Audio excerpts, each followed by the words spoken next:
I don't know if this is the platform, and some teachers do discuss this and some don't. What do we think about energies that come in that don't feel so good? Hmm. Some teachers say it's only divine.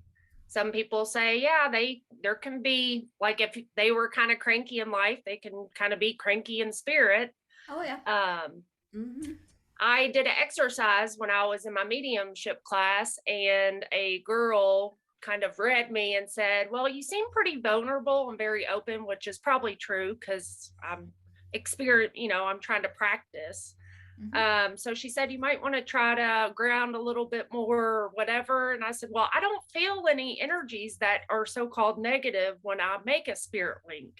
So Yes. my question is, has anybody experienced maybe not such a nice spirit? And how would I know other than just my gut intuition? Like, I've never felt uneasy or anything, but she seemed to think that maybe I was a little too naive or something. I don't know. Has anybody experienced any spirits that made you feel uncomfortable? And how did you know that that made you feel uncomfortable? I haven't. I've had spirits who were not nice in life, definitely, and they come through as not nice in the spirit world as well.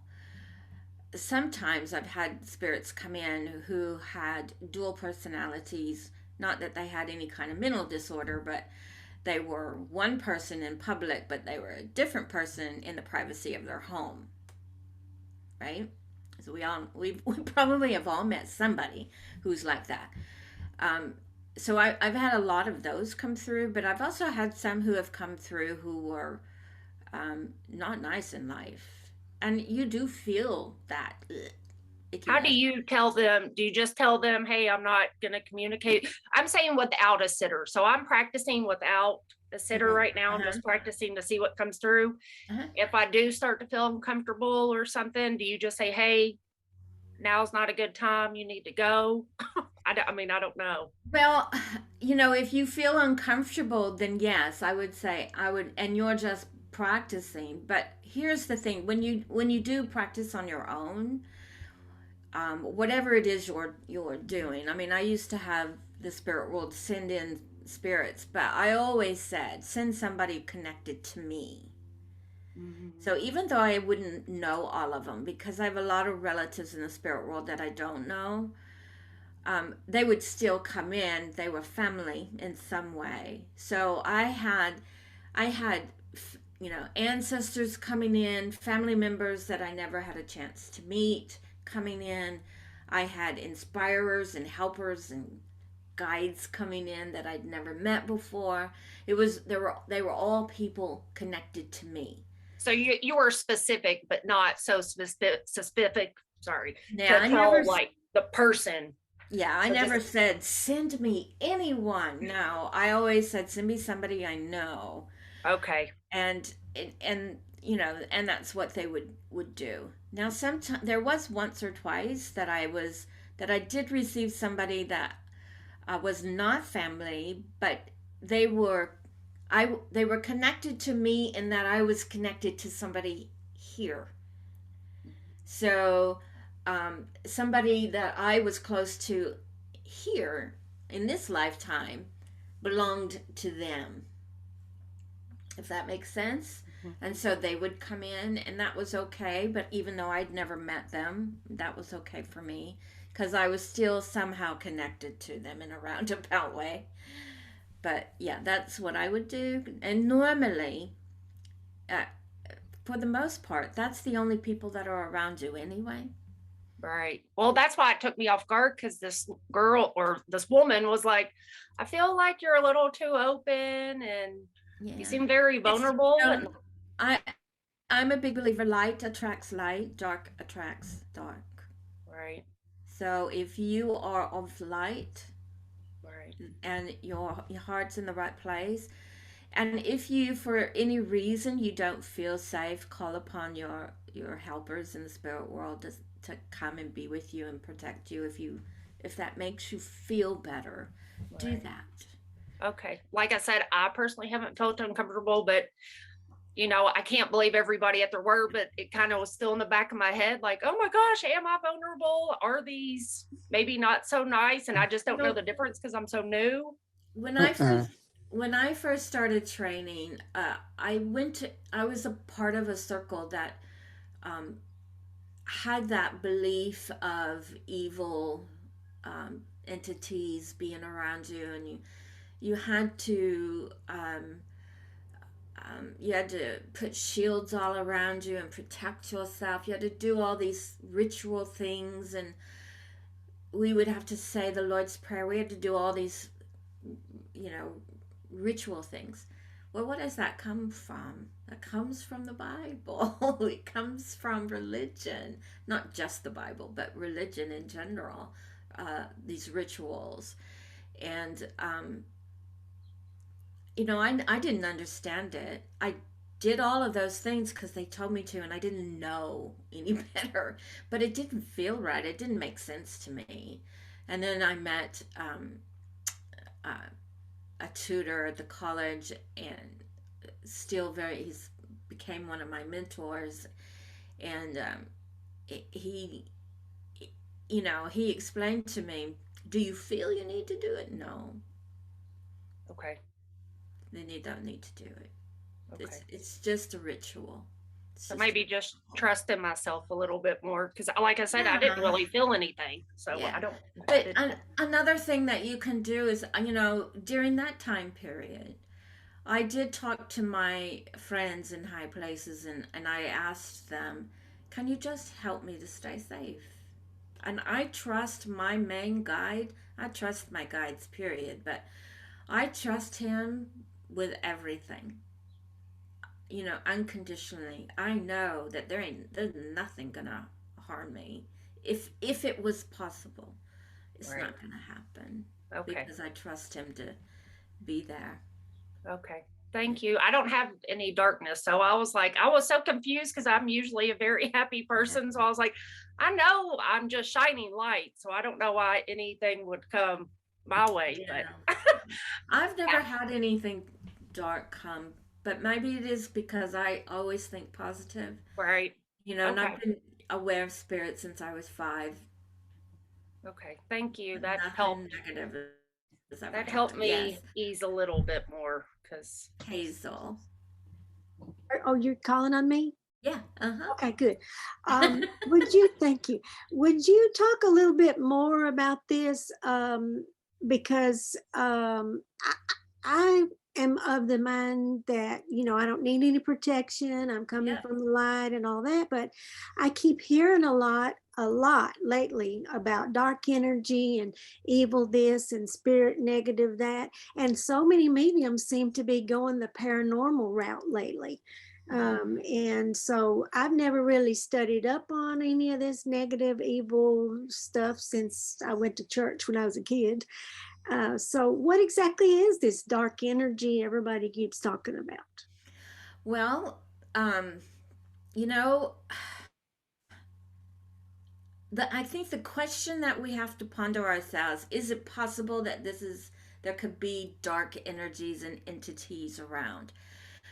I know that there are none in the spirit world. I believe that wholeheartedly, just from talking with my own spirit team and what I've learned in my own training, that anyone and everything that comes from the spirit world comes from light.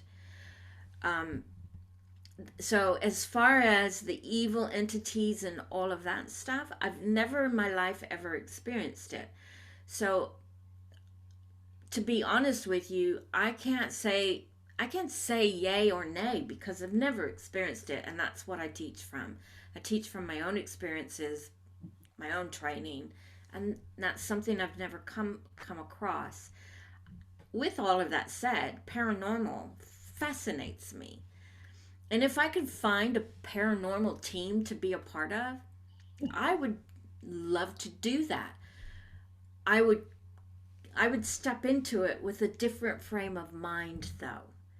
I wouldn't go into it with a frame of mind that there's evil out there that's going to do me harm if I go into a house that someone may be residing in from the spirit world. I wouldn't go into it with that frame of mind. I do believe that the power of the mind, we've got a psychologist here in the group that could probably speak on this, but I do believe in the power of the mind, and that we can, our mind can manifest and create what we believe. I do believe that. But, you know, until I've experienced it, I'm going to say, I don't know about that, because I've never experienced it. That's how I feel about it too, but I guess I'm in the exploring stage. I do, yes. A couple of books. Yeah, I do believe, Hazel, that the spirit world can manipulate objects. Absolutely, they can manipulate objects. They can, move things around. They can do all of that. There's a video on YouTube. It's put out by the Spiritualist National Union. So it's either SNU or SNUI. There's two different channels. Mm-hmm. So it's on one of those. And it's, oh gosh, got her face pictured in my mind. Stella? Is it Stella Upton? Stella? She got one on there that's accessible? She has one. It's quite long, but it's really good about the paranormal. Now she teaches classes from time to time at the Arthur Finney College on the paranormal, and she did a talk on this, and she talks about all of that, and I would highly recommend listening to it. Oh, absolutely. Yeah, I signed up for a class through Janet's church on it, and then the class was canceled, so I didn't know she had one available. But thank you. Yeah, and she talks about poltergeist. She talks about, all of those things. But, for me, from my standpoint, I know that the spirit world can manipulate and do things like that. But are they doing it to harm you? I don't think so. Or are they doing it to get your attention? Or are they doing it to just let you know, hey, I'm here? Yeah, that's what I mean. That's my thing. I mean, if I were to go into a room and see stuff flying around, I'd be going, oh my God, this is so cool. That's what I'd be doing. And that's why I want to, I would love to join a team so I can see that. Well, I've heard, and I don't know who the psychologist is in the group you were talking about, but I've heard we have one. I've heard that it can be like an aspect of their soul, like a fragment of their soul that's a darkness that's still left. I don't know what. I don't know anything about that. I could tell you yay or nay on it. I have no idea. No idea. Who's the psychologist in here? I didn't know. Yeah, Brooke. Am I right in thinking that your mind can manifest things? The power of the mind? I believe so. Okay. And I think as you've talked about so much, I think intention really, really, really is a key thing. And that light attracts light and dark attracts dark. I mean, there are evil things that go on in the world without any question, or people who do evil deeds. But, so I'm not saying there's not an evil side. I mean, I think everybody would agree the more common word is a shadow side. We all have things that are in the shadows and we're unconscious of a lot of this stuff, which is why it behooves us to do as much of our inner work as we can, not because we're bad, but because it opens more up and into the light for us. I'm everything you said, okay, I totally believe. And I don't personally believe, I put that comment up. I have noticed with practice, I mean, it's a gut feel for me with practice partners. I've had a few that I know, I just discount what they're saying, not because I'm blocking, but because it doesn't feel to me like it's coming from spirit, you know, it's coming, they're projecting their own stuff. And I think we just have to trust our gut from that standpoint. Yeah. Yeah. And that's where I'm at. You know what? If I've not experienced it and I feel nothing but pure love coming from the spirit world, that's all I've ever felt. And I've been on this earth for longer than I care to admit, but, you know, I've never, ever experienced anything negative. Never. But I have experienced some not so nice spirits. Mm-hmm. They weren't mean to me. I just knew that they had made some pretty poor choices while they were here. Yeah, and it's an icky feeling. But even that they appeared, Kay, speaks to the power of the light. Yes. And the good. I mean, because what you've invited, and they're there to, you know, in Hawaii, there's an expression, ho'oponopono, to make things right. Yeah. You know, and it seems that that's why they're not coming. I've never felt from anybody that a spirit who is less than nice to us on earth is coming to make my life worse. Right. No, they do come because they want to make it right. But however, I have come across spirit communicators who show up, but they don't even know where to begin. So it's almost like, you know, I believe that when you're that way in life on earth, that when you go to the spirit world, you gotta go through the therapy, like therapy, to fix yourself, you know? And the spirit communicator may come in to try to make amends, but they don't even know where to begin. And so it may take many times for them to come in and for them to say, I'm sorry. You know, sometimes just showing up is a start for the spirit communicator, sometimes. But again, you always have to, my belief is, always honor your sitter first. Sitter says no, the spirit's got to go. And we can do that in a kind way. And just say, I'm sorry, she or he is not ready yet. You'll just have to wait. Keep working on yourself. When they're ready, they'll let you come. So, yeah, I believe that. Asia, sorry, you've been waiting for a long time.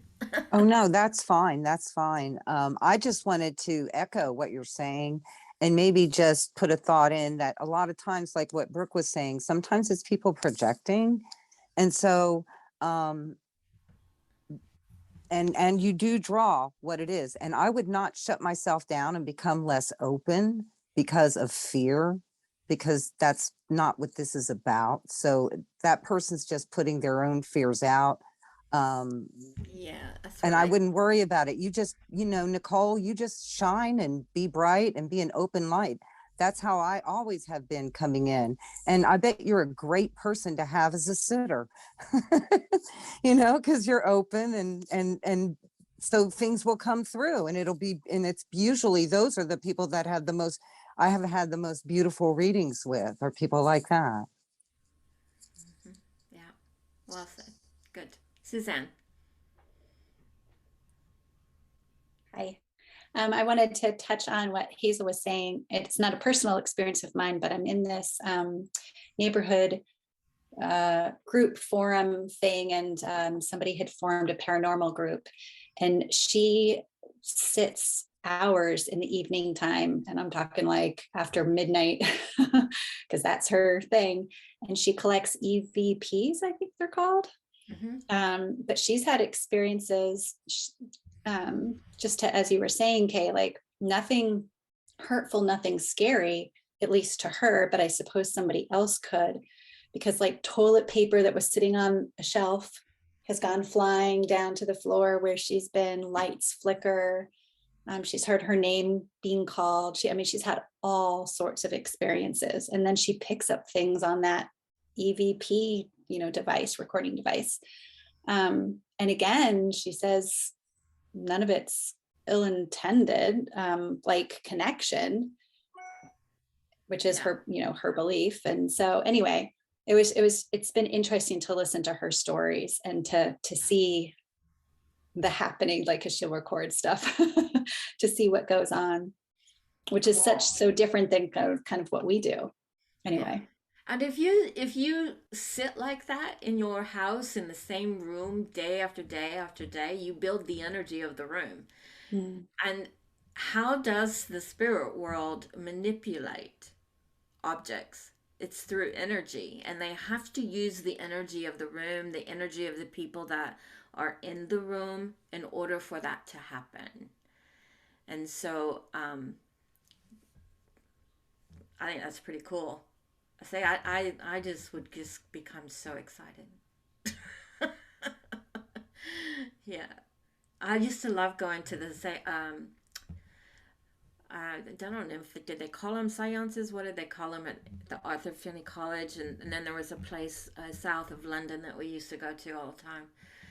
And there would be physical phenomena like that. We'd sit under a red light, and man, the stuff that would take place, I was in heaven watching all of that. I've never experienced anything negative doing mediumship. Yeah, I suppose the only thing that's been uncomfortable is when the spirit communicator is not comfortable addressing a subject. If there's shame on their part, or if there's any kind of negative feeling on their part, but that's the only thing that has been slightly like, oh, but it's more from them. It's like, oh, you don't want to go there. You don't want to talk about this. And I think the other thing that in my understanding, like, there's a really interesting book called Levels of Energy by Frederick Dodson, and he explained, I put it in the chat. It's quite well known that there's energy has been graded in different levels, and for such thing as like so-called evil spirits to come through, their energy is very, very low vibe. And as mediums, we have to raise our energy so high to be able to communicate, and spirit has to lower theirs, in my understanding, and we meet in the middle. But for these so-called evil spirits or dark or whatever it is, then they don't have that ability as yet. They might be able to manipulate physical things, but but they can't. We're in a different. It's like we're in a different frequency. So that in itself protects us. They can't touch us. And I'm a person that I question things. So when I listen to all of that, then it raises the question of, I believe within all of my being, I just believe that when we die, our spirit immediately goes to the spirit world. I don't believe that I don't believe that spirits can become trapped in earth. I believe that there's an intelligence in the spirit world. We know that they communicate with us, and that there's always a plan when someone's going to return back to the spirit world. They know in advance, and they're preparing to collect that soul, that spirit. They're preparing, and they're there when they take their last breath to take them back home. They're there. Now, it is true that some of those who've lived in the darkest depths on earth doing some of the worst things imaginable, things that we all can't even comprehend. It is true that those spirits, I believe, still go to the spirit world. But when they get to that, when they're there, once they pass over, they have an army of angels and people in the spirit world there to help them. That's where their therapy begins. The therapy on their soul, the continuation of the soul. So, I think that they're very limited on anything that they can do anyway. That's my belief. Can they come back and be amongst us? But I'm assuming yes.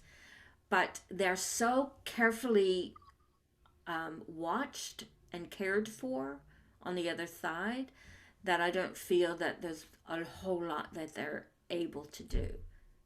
That's the question that, what exactly would they be able to do? If that is what happens, that's the questions that make me want to just ponder. Ponder upon and ask my spirit thing. Brooke. I'm curious, it sort of, with what Tony had said, and I ask because I regularly have a couple of exercises I do that are chakra clearing, chakra cleansing exercises. And I do it because of a body worker told me to, and my therapist told me to start doing this when I was working in a 3/4 way house with people, most of whom had schizophrenia. Because they were saying, you're getting energy that's not yours. I couldn't feel the difference. I mean, I didn't feel any different, but to me, it's like cheap insurance. I can do it. I always feel good after I've done it. But, you give me 10 minutes, 5 minutes, 2 minutes of just that kind of imagery, and I feel good anyway. I'm curious what your feeling is about chakra clearing exercises, in terms of our mediumship work and helping us to build our power. Mm-hmm. So are you talking to me or Kay? Tony, you. Okay. All right. I was asking Kay your Kay's opinion of that. And I said, Tony's mentioning the barnacles that sparked that, brought that question to the front of my mind. To me, and Tony, you can jump in here. To me, that makes perfect sense. That when you're around people who are not of the right mind or are doing, their energy is not quite right. I mean, I would imagine, correct me if I'm wrong, Tony, because I don't do a lot of healing, but I would imagine that when you're working on healing someone, say someone who does have schizophrenia, I would imagine that the aura is not quite right. Yeah, a lot of people with mental illness, right? It's very fragmented. The energy is very frenetic. Yes. And so, if that's the case, then if you're within proximity of them, your energy and their energy is bumping up to each other. There's going to be a blending in some way, somehow. There is, and especially as an empath, you just naturally suck it all in. So as a healer, I think it's important to do some kind of protection, because that if that is your nature, you want to help. So you're so open. So in that instance, I think protection is a good thing, but it's just a very simple energetic exercise that, to allow anything that is not of love to simply bounce off you. But in terms of doing your own sort of chakra clearing and building, I think it's definitely a great thing, because it's in that process that things come up, emotions come up and they come up to be cleared. So in terms of helping your mediumship progression, I don't think it's an essential, but it definitely helps. That's what And I think it's perfectly fine for you to put yourself some protection around you, especially if you're working in those kind of situations. I know that it was advised to me by one of my mentors for me to do a clear shield around me every day before I went to work. I just worked with regular old children, but they drained me of my energy because they needed so much healing. And I would send it out freely without even realizing it.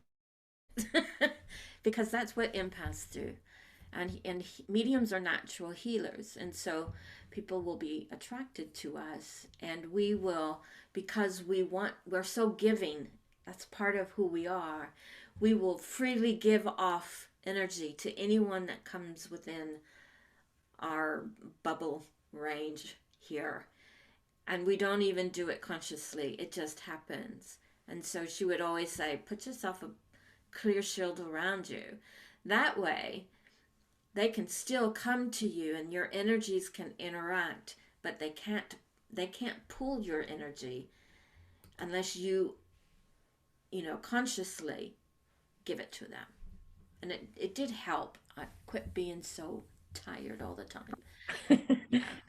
and also, like, so, some people, like, particularly, and this is not a judgmental thing because I don't believe they realize they're doing it.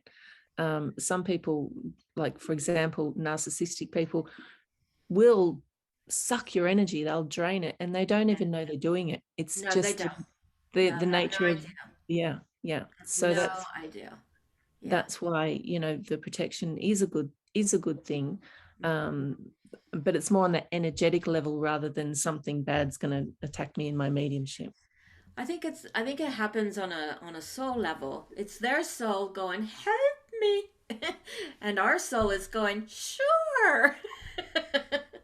And the physical parts of us are like, have no idea what's going on a soul level. Yeah. Suzanne, thank you for waiting. If Hazel or Nicole has a question bouncing off of what we've talked about, I'll wait because I have 2 questions that are unrelated. Okay. Keep the flow I know of the Nicole conversation. does. Hazel, if you do, let us know. Okay, yeah, my question is about something you had said earlier, but I want to make a comment also about the whole energy.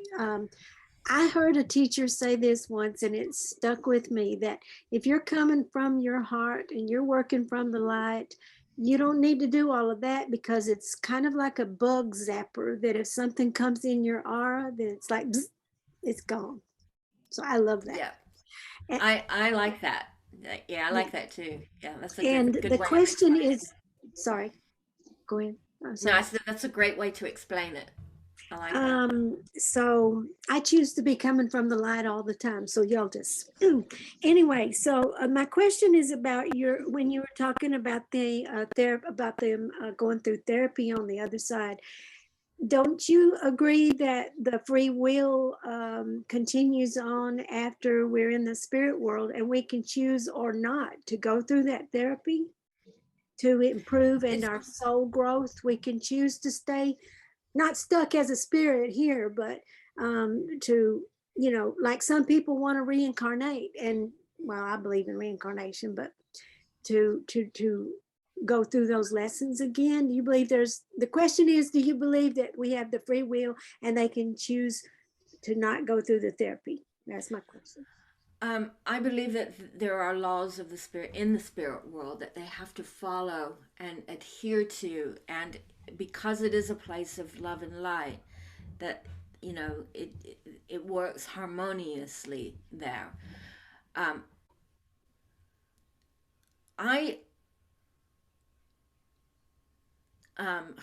just listening right now at the moment. Hang on while I listen.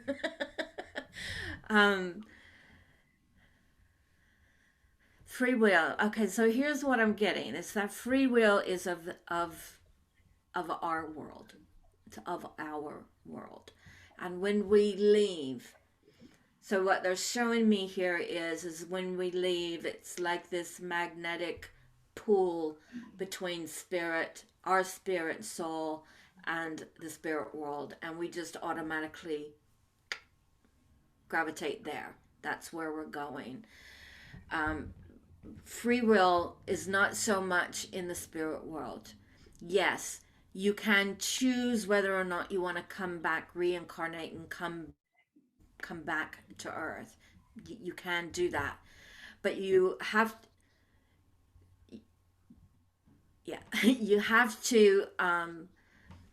have to go through that understanding and learning aspects of the soul. So you know how we've all probably heard about, you go through your life review and you have to learn from this lifetime, the lifetime you just left.